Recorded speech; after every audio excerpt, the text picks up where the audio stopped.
Tired of stretching out the key points for setting up precise boundaries? Or having trouble in adjusting the overlapped area? Imagine a feature that could do it within seconds. Clip is a feature designed for such problems in Labellerr's tool. Stick around, because by the end of this video, you'll see exactly how it can save you time and improve your workflow. Here, I have annotated both these objects using SAM, and still we see some missing areas. Starting from this key point to this, let's make boundaries sharp and precise using clip mode. Firstly, using magic filler, we will stretch the dog's annotation area outside this common border.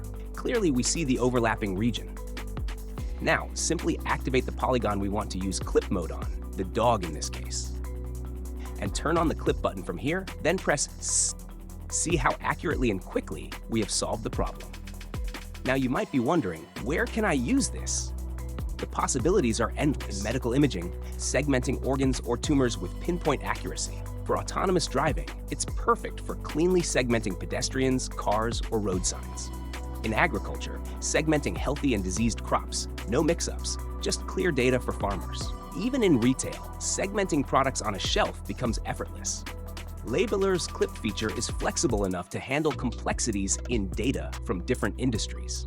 Book a demo with Labellerr to explore more about annotations. Link is provided in the description.